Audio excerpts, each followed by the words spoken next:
ಕಷ್ಟವು ತಪ್ಪಿದ್ದಲ್ಲ. ಪೂಜ್ಯರೇ, ಎಷ್ಟೇ ಕಷ್ಟ ಬಂದರೂ ಚಿಂತೆ ಇಲ್ಲ. ಆ ಫಿರಂಗಿಯವರ ಎಲೆ ಗುಂಡಿಗೆ ಕತ್ತರಿಸಿ ಭೂಮಿಗೆ ಬೀಳುವುದನ್ನು ನೋಡಲು ಕನ್ನಡಿಗರು ಕಾದುಕೊಂಡಿದ್ದಾರೆ ವಿನಃ ಷಂಡರಿಗೆ ಬದುಕುವುದು ಗೊತ್ತಿಲ್ಲ ಕಿತ್ತೂರ ನಾಡ ಮಕ್ಕಳಿಗೆ. ಒಪ್ಪಿದೆ ರಾಯ. ಆದರೆ ನಮ್ಮ ಹೇಳಿಕೆಯಂತೆ ನಡೆಯಲು ವಿಧಿ ನಮ್ಮ ಕೂಲಿಯ ಆಳಲ್ಲ. ರಕ್ತಪಾತದ ಕೃತಿಯಿಂದ ಸುಖ ಸಿಗುವುದು ಕ್ಷಣಕಾಲ, ಆದರೆ ಅದು ಕರಾಳ ಇತಿಹಾಸವಾಗುವುದು ಅನಂತ ಕಾಲ. ಕ್ಷಣಕಾಲ ಉರಿದು ಬೂದಿಯಾಗುವ ಬೆಂಕಿ ಚೆಂಡಿನಂತಹ ಮಿಂಚಿನ ಬೆಳಕು ಶಾಶ್ವತವಾದ ಚಂದ್ರಕಾಂತಿಗಿಂತ ಎಷ್ಟೋ ಪಟ್ಟು ಪ್ರಖರವಾಗಿದ್ದರು ಆ ಚಂದ್ರನೇ ಶಿವನ ಕೆಂಜಡೆಯ ಮೇಲನ ಆಭರಣವಾಗಿದ್ದಾನೆ ವಿನಃ ಬೆಂಕಿಯಲ್ಲ. ಗುರುದೇವ, ನಮ್ಮ ಪಾಡಿಗೆ ನಾವು ಸುಮ್ಮನೆ ಇದ್ದರು ಕಾಲು ಕೆದರಿ ಹೂಡಲು ಬಂದಾಗ ನಾವು ಕೈ ಕಟ್ಟಿ ಕುಳಿತುಕೊಳ್ಳಬೇಕೆ? ತಾಯಿಯಾದವಳು ತನ್ನ ಮಕ್ಕಳನ್ನು ಬಲಿ ಕೊಟ್ಟು ತನ್ನ ಸುಖ ಬಯಸಿದ್ರೆ ಪಾಪ ಬರೋದಿಲ್ಲಬೇಕಂತ. ಇದು ಪಾಪ ಪುಣ್ಯದ ಪ್ರಶ್ನೆಯಲ್ಲ ಮಗಳಿ. ಈಗ ಮಾನವನಲ್ಲಿ ಶಾಂತಿ ಸಹನೆಗಳು ಎಷ್ಟು ಉಳಿದಿವೆ ಎಂದು ಆ ಕಲ್ಮಠದ ಗುರುಸಿದ್ದೇಶನು ಪರೀಕ್ಷಿಸುತ್ತಾರೆ. ಹಾಗಾಗಿ ನಾವೆಲ್ಲ ರೌದ್ರಾವತಾರ ತಾಳುವುದಕ್ಕಿಂತ ಶಾಂತಿ ಸೈರಣೆಯಿಂದ ಇರುವುದೇ ಒಳ್ಳೆಯದು. ಇಲ್ಲ ಗುರುದೇವ, ಇನ್ನು ಶಾಂತಿ ಸೈನ್ಯವನ್ನು ಬಲಿಹಾಕಿ ನನ್ನ ರಾಜ್ಯ ರಕ್ಷಣೆಗಾಗಿ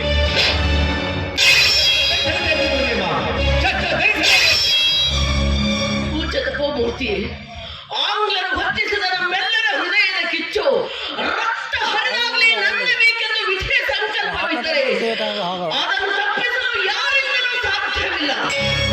ರಕ್ತಪಾತ ಮಾಡಿಯೇ ನಮ್ಮ ಅದೃಷ್ಟವನ್ನು ಪರೀಕ್ಷಿಸಿದಂತೆ ಈ ಚಂದ್ರಮ ಚಾಮುಂಡಿಯಾಗಿ ರಣ ಎದ್ದ ಕುಂಡಕ್ಕೆ ನುಗ್ಗಲೇಬೇಕು.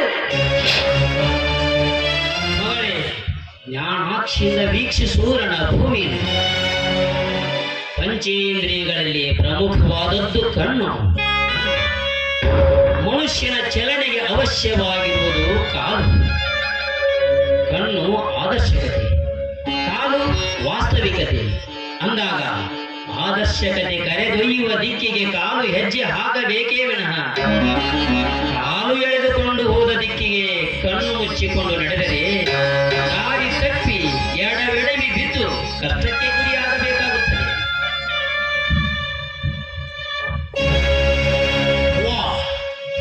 ಧಾರವಾಡದ ಕಲೆಕ್ಟರ್ ಚಾಪ್ಲಿನ್ ಸಾಹೇಬರು ತಮ್ಮ ರಾಯಭಾರಿಯಾಗಿ ಪಿಗ್ರಿಮ್ ಸಾಹೇಬರನ್ನು ಕಳಿಸಿಕೊಟ್ಟಿರುತ್ತಾರೆ. ತಮ್ಮ ಅಪ್ಪಣೆ ಆದರೆ ಬೆಳಗ್ಗೆ ಕರೆ ತರುತ್ತೇವೆ. ಏನಂದ್ರೆ ಆ ಕೆಂಪು ಗೋಧಿ ಚಾಕರಿಯ ರುಂಡವನ್ನು ಕತ್ತರಿಸಿ ಹಾಕಿದರು. ಕಿತ್ತೂರು ಅರಮನೆಗೆ ಬರುವ ದುಸ್ಸಾಹಸವೇ ಅವ ಬೆಳಿಗ್ಗೆ ಒಂದೇ ಒಂದು ವಾರ ಅಪ್ಪಣೆ ಕೊಡುತ್ತಾನೆ. ಅನ್ನವಿಲ್ಲದ ನಾಡಿಗೆ ಕಣ್ಣು ಹಾಕಲು ಬಂದಿರುವ ಇಂತಹ ಚಾಂಡಾಲ ರಂಡ ಮುಂಡಗಳನ್ನು ತುಳಿಸಿ ಕಿತ್ತೂರು ಕೋಟೆ ಹವಾಲಿಗೆ ಬಂದವನು ಆಂಗ್ಲ ರಾಯಭಾರವನ್ನು ವಹಿಸಿ ಬಂದವನಾದನು. ಅವನಿಗೆ ಏನಾದರೂ ಕೇಳಾದ್ರೆ ತನ್ನ ತಲಾಂತರದಿಂದ ಕನ್ನಡಿಗರು ಧರ್ಮವೀರರು ಎಂಬ ಕೀರ್ತಿಗೆ ಕಪ್ಪು ಬಡಿದು ವಿಶ್ವಾಸಘಾತಕರು ಎಂಬ ಮುದ್ರೆ ಹೊತ್ತುಕೊಳ್ಳಬೇಕಾಗುತ್ತೆ. ಕಾರಣ ವೈರ್ಯ ಜೊತೆ ರಣದಲ್ಲಿ ವೈರತ್ವ ಸಾಧಿಸಬೇಕು. ಸ್ನೇಹ ಹಸ್ತ ಚಾಚಿ ನಮ್ಮಲ್ಲಿ ಬಂದಾಗ ಅವರನ್ನು ನಮ್ಮ ಬಂಧುವಿನಂತೆ ಕಾಣಬೇಕು. ಮಂತ್ರಿಗಳೇ, ಆಂಗ್ಲ ರಾಯಭಾರಿಗಳನ್ನು ಗೌರವ ಆಧಾರಗಳಿಂದ ಒಳಗೆ ಬರಮಾಡಿಕೊಳ್ಳಿ. ರಾಯಭಾರಿಗಳು ಇಲ್ಲಿಗೆ ಬಂದಾಗ ಸಹನೆಯಿಂದ ಇರಬೇಕೆನ್ನುವುದನ್ನು ಮರೆಯದಿರು ಕಂದ. ಆಯ್ತು ಅವ್ವ.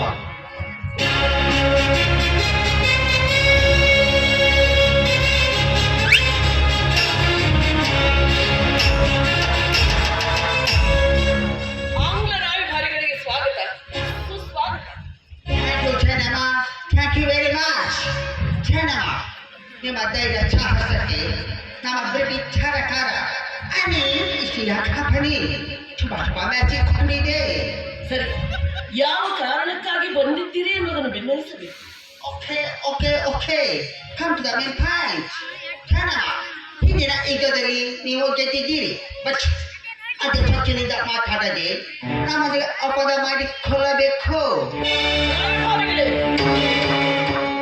ಗೆಲುವಾದಾಗ ಸೊಕ್ಕಿನಿಂದ ವರ್ತಿಸುವ ಕುಲವಲ್ಲ ಕನ್ನಡಿಗರದು. ನಾಲಿಗೆ ಬಿಗಿ ಹಿಡಿದು ಮಾತನಾಡಬೇಕೆಂದು ಈ ಚಂದ್ರಮಣಿಯ ಮೊದಲ ಎಚ್ಚರಿಕೆ. ವಾಚ್ ನನಗೆ ಯಾಚಾರಿಕೆ ಆಲ್ರೈಟ್ ಚೆನ್ನಮ್ಮ ಅವರ ಚಾಪಿಂಗ್ ಕಲೆಕ್ಟರ್ ಸಾಹೇಬ ನಿಮಗೆ ಅವನು ಪತ್ರ ಕೊಟ್ಟು ಕಳಿಸಿರ್ತಾನೆ ಓದುತ್ತಾನೆ ಕೇಳು on behalf of British government Chennamma ಹಿಂದಿನ ಯುದ್ಧದಲ್ಲಿ ನೀವು ಗೆದ್ದಿದ್ದೀರಿ ಬಟ್ ಅದು ಚೊಕ್ಕಿನಿಂದ ಮಾತಾಡದೆ ನಮ್ಮೊಂದಿಗೆ ಅಪರಾಧ ಮಾಡಿಕೊಳ್ಳಬೇಕು ಯಾಕೆ ಪುತ್ರ ಮಾಡಿಕೊಳ್ಳುವುದಿಲ್ಲ ಇದಕ್ಕೆ ನಿಮ್ಮ ಒಪ್ಪಿಗೆ ತಿಳಿಸಬೇಕು ಅವನಕ್ಕೆ ಉತ್ತರಿಸಬೇಕು. ಯಾಕಂದ್ರೆ ಮರಣಾದ ನಂತರ ನಮ್ಮ ಸರ್ಕಾರ ನಿಮ್ಮ ಮೇಲೆ ಚುಮ್ಮ ಚಿಟ್ಟಾಗಿದೆ ಸುಮ್ಮನೆ ಅಪರಾಧ ಮಾಡಿಕೊಳ್ಳಿ ಒಪ್ಪಂದ ಮಾಡ್ಕೊಂಡು ಹೇಳಕ್ಕಂದ್ರೆ ನಿನ್ನ ತಲಿನ ಕತ್ತಿಗೆ ಬಲಿಕೊಡ್ತೀನಿ. ಅಷ್ಟೊಂದು ಸುಲಭವಾದ ಕಿತ್ತೂರಿಗೆ ದಕ್ಕುವುದು ಸಹನ ಕಳೆದುಕೊಳ್ಳಬೇಡ ರಾಯಭಾರಿಗಳೇ, ಒಪ್ಪಂದಕ್ಕೆ ಎಂದಿಗೂ ಸಾಧ್ಯವಿಲ್ಲವೆಂದು ತಿಳಿಸಿ ಅವನಿಗೆ ಚಾಪ್ಲಿನ್ ಕಲೆಕ್ಟರ್ಗೆ. ಸಾಹೇಬ ನಿಮ್ಮ ದತ್ತು ಪುತ್ರ ನಮಗೆ ಏನು ಸಂಬಂಧ ಇಲ್ಲ ಸುಮ್ಮನೆ ಅಪರಾಧ ಮಾಡಿಕೊಳ್ಳಿ ನಮಗೆ ಅಂತಿಮ ಮನವಿ ನೀಡೋರು. ಈ ದೇಶವನ್ನು ಸಂಪೂರ್ಣ ನಮ್ಮ ಹಿಡಿತದಲ್ಲಿ ಇಟ್ಟಿಕೊಳ್ಳಲು ಬಂದಿರೋ ಯಾವ ಬ್ರಿಟಿಷ್ ಬ್ರಿಟಿಷರು ಅಂತ ಎಷ್ಟು ಹೆಮ್ಮೆಯಿಂದ ಹೇಳಿಕೊಳ್ಳುತ್ತಿವೆಯೋ ಸಾಧಾರಣ ಒಟ್ಟಿಗೆ ಹಿಟ್ಟಿಲ್ಲದ ದೇಶ ಬಿಟ್ಟು ಗತಿಗಟ್ಟು ಬಂದ ಋಣ ಹೇಳಿಕೆ ಅನ್ನ ಕೊಟ್ಟ ಆಶ್ರಯದ ಆತನಿಗೆ ಕಣ್ಣು ಹಾಕಿ ಒಪ್ಪು ನೋಡಿ ಕತ್ತು ಕೈದ ಮತಿ ಹೀನರೆ ನಾಚಿಕೆ ಆಗುವುದಲ್ಲವೇ ನಿಮ್ಮ ಜನ್ಮಕ್ಕೆ ಕೆಂಪು ಮುಖದ ಕೋಟಿಗೆ ನಿನ್ನಂತ ನೀಚ ನಾಯಿಗಳನ್ನು ಒದ್ದೋಡಿಸಲು ಕನ್ನಡಿಗರು ಸಜ್ಜಾಗಿದ್ದಾರೆಂದು ತಿಳಿಸು. ಆ ನಿನ್ನ ಚಾಪಿಂಗ್ ಕಲೆಕ್ಟರ್ಗೆ ಅದನ್ನು ಚೌಕಿನಿಂದ ಮಾತನಾಡುತ್ತಾರೆ ಚೆನ್ನಮ್ಮ ಹಿಂದಿನ ಯುದ್ಧದಲ್ಲಿ ನಮ್ಮ ಹೆಂಗಸರು ಮತ್ತು ಮಕ್ಕಳು ನಿಮ್ಮ ಕೈವಶದಲ್ಲಿ ಇರುತ್ತಾರೆ ಅವರನ್ನು ಚೆನ್ನಾಗಿ ನೋಡಿಕೊಳ್ಳಬೇಕು ಹೇ ಕಾರ್ದಾರಿ, ನಾವು ಕನ್ನಡಿಗರು, ಕನ್ನಡ ಮಾತೆಯ ಮಣ್ಣಿನ ಮಡಿಲ ಮಕ್ಕಳು, ಕೆಚ್ಚರೆಯ ವೀರರೇ ಹೊರತು ನಿಮ್ಮ ಹಾಗೆ ತುಚ್ಛರಲ್ಲ. ನಾವು ಬೇಟೆಯಾಡಬೇಕು. ಹುಲಿ, ಸಿಂಹ, ಚಿರತೆಗಳನ್ನೇ ಹೊರತು ಮೊಲ ಜಿಂಕೆಗಳನ್ನಲ್ಲ. ಅವರವರ ಆಜ್ಞೆಯನ್ನು ಸೆರೆ ಸಿಕ್ಕ ನಿಮ್ಮ ಹೆಣ್ಣಿನ ಮಕ್ಕಳನ್ನು ನಮ್ಮ ಬಂಧುಗಳಂತೆ ಉಪಚರಿಸುತ್ತೇವೆ. ಕನ್ನಡಿಗರು ನ್ಯಾಯ ನೀತಿ ಸತ್ಯ ಧರ್ಮವನ್ನು ಆಧರಿಸಿ ರಾಜ್ಯಭಾರವನ್ನು ಮಾಡುವವರೇ ಹೊರತು ನಿಮ್ಮ ಹಾಗೆ ಕುಟಿಲ ನೀತಿಯ ತಂತ್ರಗಳನ್ನು ಮಾಡಿ ರಾಜ್ಯವನ್ನು ಆಳುವುದಿಲ್ಲ. ವಿಶಾಲ ಹೃದಯದ